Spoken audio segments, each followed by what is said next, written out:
In 64 CE, a naked woman stumbles through the cobblestone streets of Rome, her body covered in human waste and fresh wounds. The crowd of thousands roars with bloodlust as she's dragged by chains toward the Colosseum. But that's not even the worst part. What you're about to discover will shatter everything you thought you knew about Roman civilization.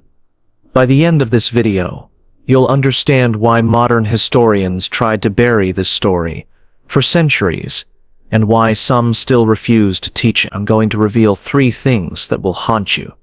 First, how Rome turned execution into the ultimate sexual entertainment. Second, the one specific crime that guaranteed this horrifying fate. And third, why emperors personally attended these nightmares, and sometimes even participated. But here's what nobody tells you about ancient Rome's most depraved spectacle.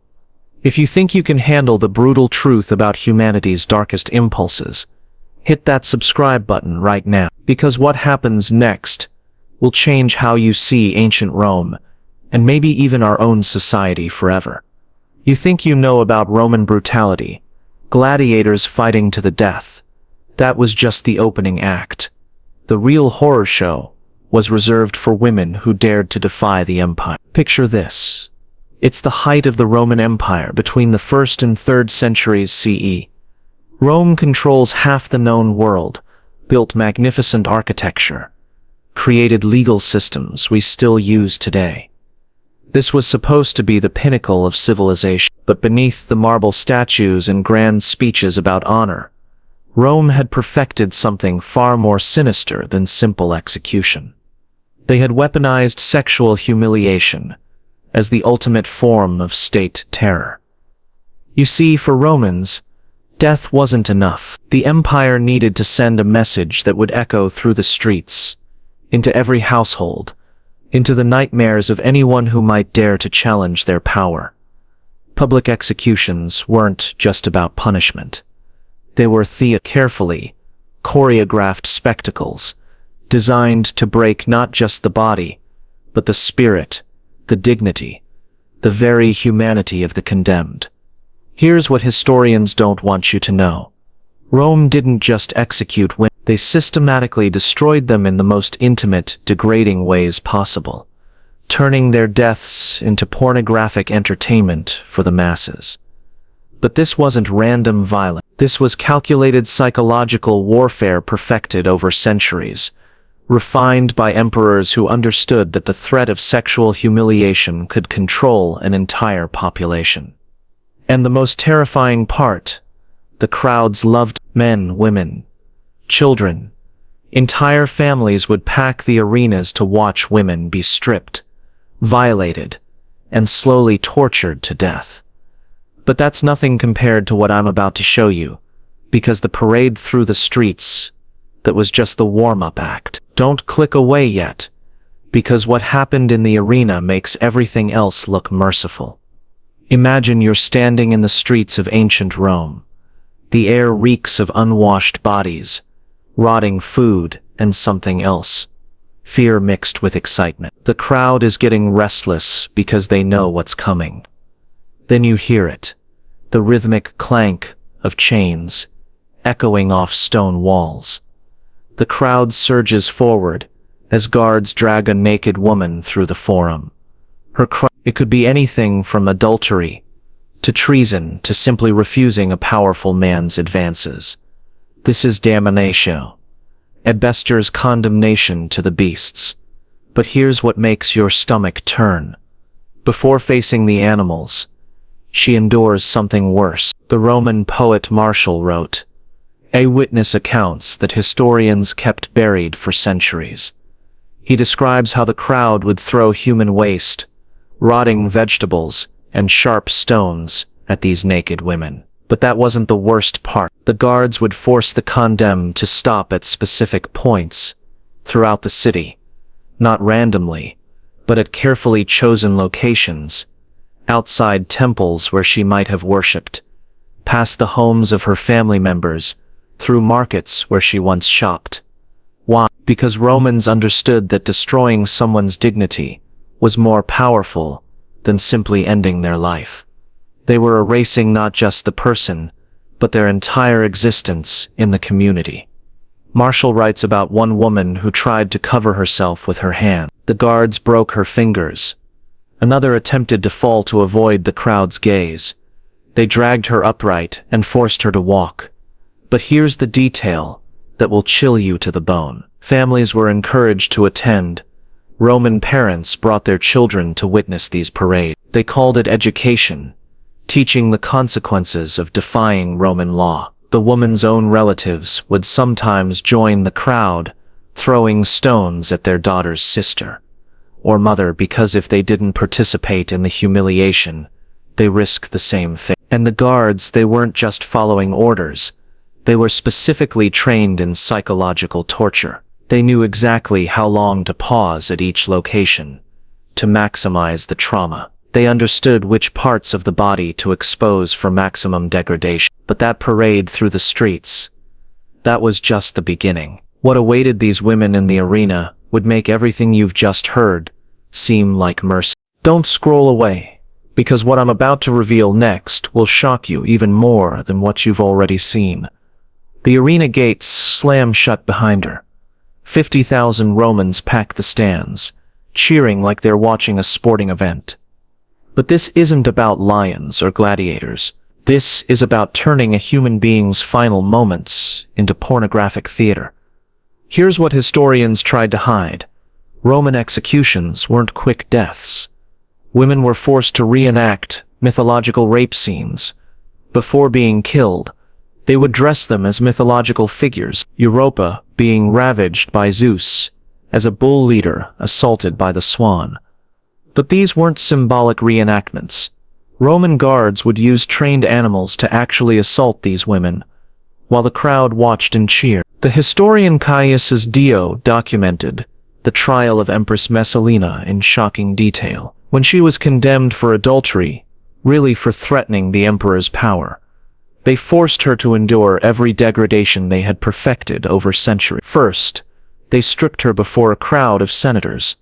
Then they made her crawl through the arena on her hands and knees, while spectators threw objects at her naked body. But that was just the prelude. Here's the part that makes your blood run cold. They had a specific term for this torture: supplesser. It wasn't just execution. It was the systematic destruction of a person's humanity. Before killing them, they would bring in animals trained specifically for sexual violence. Bears, bulls, horses, all conditioned to assault human beings while crowds of families watched and ate snacks. But here's what nobody tells you about the crowd's reaction. They weren't just passive observers. The audience would vote on which torments to inflict next. Thumbs up for more humiliation. Thumbs down for a quick death, which rarely came. Roman mothers would point out specific techniques to their daughters, explaining how to avoid the same fate. Roman fathers would describe the women's screams to their sons as lessons in power and control. The emperor's box provided the best view for a reason. This wasn't just entertainment. It was a masterclass in imperial power broadcast, live to demonstrate what happened to anyone who challenged the system. And the most haunting detail of all, some of these women were still alive when the animals were finished with them. The crowd would demand they be kept conscious for the final act, being slowly dismembered while awake. Yet, there was one type of woman who faced an even worse fate than what you've just witnessed. Don't scroll yet. The Vestal Virgins story will make everything else seem merciful. Now imagine the most sacred women in all of Rome. The Vestal Virgins. These priestesses maintained the eternal flame that supposedly kept the empire alive. They were untouchable, revered, more powerful than senators until they weren't. When a Vestal Virgin was accused of breaking her vow of chastity, Rome faced a problem. Killing a sacred priestess could anger the gods, but letting defiance go unpunished could destroy imperial authority. So they created something worse than public execution. Something so terrifying that it haunted Roman nightmares for generations. Here's what they did. First, they stripped the Vestal Virgin naked in front of the entire Roman Senate. Not quickly, slowly, ceremonially, while senators debated her fate. She stood there, exposed and shivering for hours. But that was just the beginning. The historian Pliny the Younger documented what happened to Vestals under Emperor Domitian, in letters that were hidden for centuries. He describes how they would beat these sacred women with rods until their skins split open, all while keeping them conscious. Then came the most horrifying part. They would bury them alive, but not just any burial. They would lower the vessel into an underground chamber with just enough air to keep her conscious for days. They would leave her a small lamp, some bread and water. Not enough to live, just enough to prolong the agony. The chamber walls were lined with broken pottery, so if she tried to scratch her way out, she would shred her fingers to bone. They designed every detail to maximize psychological torture. Here's the detail that will haunt you. They could hear her screams from above ground for days, sometimes weeks, and Romans would bring their families to listen, calling it a religious ceremony. Plenty writes about one Vestal who survived for 18 days underground. 18 days of complete darkness, slowly starving, listening to her own voice echo off stone walls. But the most twisted part, if she somehow survived the ordeal, they would declare it divine intervention, and then execute her anyway, for corrupting the sacred ritual. With her continued existence, the Emperor Domitian personally designed these chambers. He would visit construction sites to ensure the acoustics carried the screams properly. He called it architectural theology, using sound to demonstrate divine justice. But the most shocking part, emperors made this personal. And what I'm about to reveal next will show you just how far Roman depravity could go when power became absolute. Here's the truth historians don't want you to know. Emperors didn't just watch these rituals. They designed them. They participated in them. They turned sexual humiliation into their personal entertainment system. Emperor Caligula didn't just attend executions. He choreographed them like theatrical production. He would spend weeks planning every detail of a woman's degradation, consulting with architects, animal trainers, and torture specialists to create new forms of suffering. But here's what makes your blood freeze. He would invite foreign dignitaries to watch, ambassadors from Egypt, Germania, Britannia, all forced to witness Rome's capacity for creative brutality. It was diplomatic terrorism broadcast live. Caligula once ordered the construction of a special arena beneath his palace, where he could experiment with torture techniques in private. Archaeological evidence suggests he tested methods on slave women before implementing them in public executions. Emperor Nero took it even further. He would dress as a gladiator and personally participate in the sexual assault of condemned women. The crowd would cheer as their emperor raped prisoners to death, calling it divine justice. But here's the most terrifying revelation. This wasn't madness, this was policy. Sexual humiliation became Rome's standard diplomatic tool. When foreign queens defied Roman rule, they didn't just execute them. They broadcast their degradation across the empire as a warning to other rulers. The historical consequences were staggering. Entire cultures changed their laws about women's rights, simply to avoid provoking Roman sexual torture. Treaties would include specific clauses about preservation of dignity in surrender terms. Roman sexual violence became so systematic that they created government positions specifically for designing new torments. The magistrate of public degradation was a real job title with salary and benefits. But then something unexpected happened. Christianity began spreading through the empire, and suddenly Roman citizens started questioning whether their entertainment was actually moral. It wasn't immediate. The practices continued for decades after Christian conversion began. But slowly, Roman crowds started staying away from executions. Emperors found themselves performing to empty arenas. By the 4th century, the spectacles ended, not because of imperial decree, but because Romans finally lost their appetite for watching women be destroyed for entertainment. But here's what should terrify you. It took 3 centuries of Christian influence to stop practices that had become so normalized that families considered them educational entertainment. The psychological infrastructure of sexual humiliation was so deeply embedded in Roman culture that it survived longer than gladiatorial combat, longer than animal hunts, longer than almost any other aspect of arena entertainment. And the final haunting detail, when archaeologists excavated private Roman homes,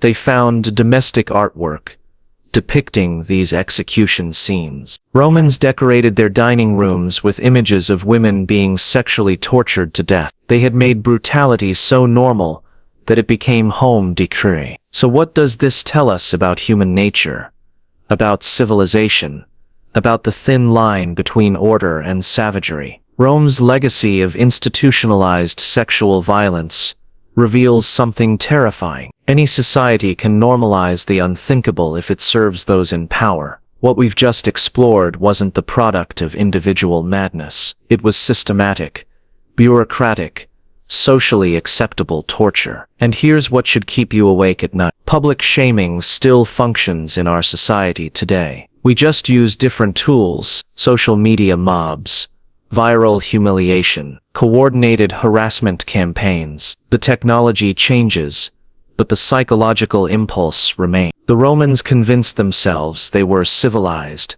while cheering for sexual torture. What are we convincing ourselves of today? Think about it. What entertainment are we consuming that future historians might judge as barbaric? What forms of public humiliation have we normalized without even realizing it? I want to know what you think. What other civilized societies throughout history used sexual humiliation as a tool of control? And more importantly, where do you see echoes of Roman brutality in our modern world? Drop your thoughts in the comments. Hit that subscribe button for more hidden historical truths. And I'll see you next week when we explore another dark secret that historians tried to bury.